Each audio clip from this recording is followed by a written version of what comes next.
AP CM Chandrababu ప్రకాశం జిల్లా కనిగిరిలోని పెద ఇళ్లపాడులో పర్యటించారు. ఇందులో భాగంగా ఎంఎస్ఎంఈ పార్క్ ని ప్రారంభించారు. రాష్ట్ర వ్యాప్తంగా 50 ఎంఎస్ఎంఈ పార్కులకు వర్చువల్ గా ప్రారంభోత్సవాలు, శంకుస్థాపనలు చేశారు. ఇవాళ 329 ఎకరాల్లో 15 పారిశ్రామిక పార్కుల్ని సీఎం ప్రారంభించారు. 587 ఎకరాల్లో మిగిలిన 35 ప్రభుత్వ, ప్రైవేట్ ఎంఎస్ఎంఈ పార్కుల్ని శంకుస్థాపన చేశారు. బాపట్ల జిల్లా వేటపాలెం మండలం నాయనపల్లిలో చేనేత పార్కుకు సీఎం చంద్రబాబు వర్చువల్ గా శంకుస్థాపన చేశారు. గౌరవనీయులు స్థానిక శాసనసభ్యులు ఓగర్ నరసింహారెడ్డి గారు, గౌరవ పార్లమెంట్ సభ్యులు గౌరవనీయులు మాగుంట శ్రీనివాసరెడ్డి గారు, ఏపీఐఐసి చైర్మన్ రామరాజు గారు,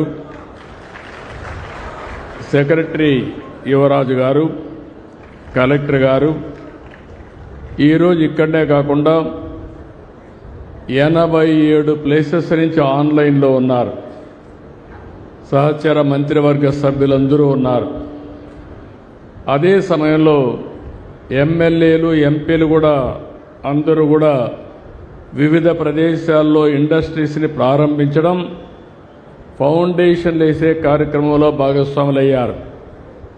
వీళ్ళు కాకుండా జిల్లా యంత్రాంగం, కలెక్టర్ కానీ అదే మరిగా మిగిలిన అధికార యంత్రాంగం మొత్తం అక్కడున్నారు. ఈరోజు మీరు ఒక్కసారి చూస్తే మొన్న ఒక తుఫాను వచ్చింది. ఆ తుఫాన్లో సమర్థవంతంగా పనిచేశాం. అధికారులు, అనధికారులు అంటే ప్రజాప్రతినిధులు కలిసి పనిచేశాం. దానివల్ల ప్రాణ నష్టం తగ్గించాం, రియల్ టైంలో మానిటర్ చేశాం, చాలా వరకు ఆస్తి నష్టాన్ని తగ్గించామంటే అది ఈ ప్రభుత్వం ఇచ్చేటువంటి సుపరిపాలన అని చెప్పి మరొకసారి తెలియజేస్తున్నా. అలాంటి అందరికి కూడా లైన్లో ఉండే అందరికీ మనస్ఫూర్తిగా అభినందనలు. వీళ్ళు కాకుండా కాబోయే పారిశ్రామికవేత్తలు వాళ్ళందరినీ కూడా లైన్లోకి రమ్మన్నాం. ఇంకొక పక్క నేను పనిచేసేది భావితరాల భవిష్యత్తు కోసం. ఇక్కడే పిల్లలున్నారు, 7వ తరగతో 8వ తరగతి చదువుకుంటున్నారు. మీరు చదువు పూర్తయ్యే కొందికి మీరు ఎక్కడికి పోయే పని లేకుండా మీ ఊర్లో కానీ మీ ప్రాంతంలో ఉద్యోగాలు ఇప్పించే బాధ్యత నాది. అదే మాదిరిగా ముందందరం కష్టపడేవాళ్ళం.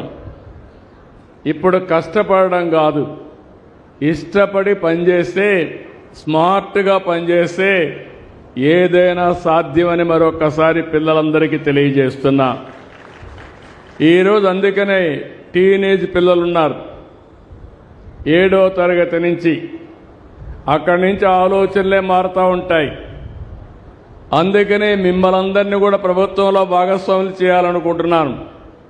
నేను తీసుకునే ప్రభుత్వ విధానాలు ఈ పిల్లల కోసం, భావితరాల కోసం, వాళ్ళు కూడా భవిష్యత్తులో విధాన నిర్ణయాల్లో భాగస్వాములు చేస్తానని మరొకసారి పిల్లలందరికీ విజ్ఞప్తి చేస్తున్నా.